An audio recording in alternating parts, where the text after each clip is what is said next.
Loss হচ্ছে, লাভ হচ্ছে না তো। কাস্টমারই আসে না এখানে। বিক্রি করি নেই লটে। আমরা চাই ইন্ডিয়ার গরু বাংলাদেশে না আসুক, ইন্ডিয়ার গরু একটা বাংলাদেশে ঢুকবে না। একটা গরু বিক্রি হয়নি। দাম আছে 70, 1 লাখ, এই দাম করছে 1.5 লাখ। এলে কাস্টমার নাই তো, কাস্টমার নাই, সবটি গরু লস আসতেছে। 5টা গরু বেচছি 1 লাখ টাকা লস, 11টা গরু 20,000 করে গেছে লস। পাবলিক নাই তো, কেনার ব্যাপারই নাই, বিক্রি করে লসে বিক্রি করতেছি। পাটে কিনার দাম নাই, কিনার জিনিস টাকা লাগবে, লোক টাকা লাগবে।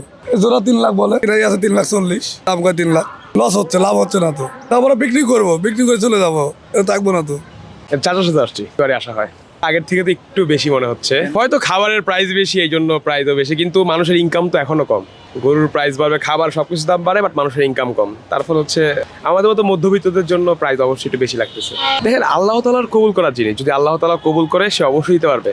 কারণ হয়তো আল্লাহ তাআলা চাননি সে কুরবানি দেখ, বা হচ্ছে অনেক ঋণগ্রস্ত আছে, তার জন্য না দেওয়াই বেটার। আল্লাহ তাআলা যখন কবুল করেন নাই, তিনি ঋণগ্রস্ত আছেন, না দেওয়াই আমি বেটার মনে করি। ঈদ লাগছে মনে, খুশি জোয়ার সবখানে, আর ঈদ লাগছে মনে, বিকাশ পেমেন্ট সবখানে। ময়লা মালি পরিষ্কার নাই, কম আসে, কাস্টমার আসে না, কাস্টমারই আসে না এখানে। এটা জায়গা ভালো না, পরিষ্কার না। কাস্টমার আসতেছে না তো, এখানে পরিষ্কার করতেছে না। এখন তো আমরা জায়গা পাচ্ছি না তো, গরু নামাবো কই, সে জায়গায় তো পাচ্ছি না। 14টা করে নিয়ে আসি, একটা বিক্রি করে নিই লটে, 14টা গরু। পাবলিক নাই, ময়লার মধ্যে লোক আসতেছে না, হয়তো আগামীকাল বিক্রি হবে।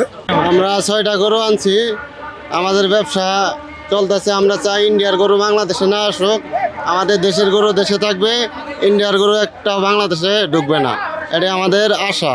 হাট এখনো বলা যাইতেছে না, সবে মাত্র সরকারি ছুটি হইলো, তবে আগামী সময়ে আমরা ভালো কিছু আশা করতেছি।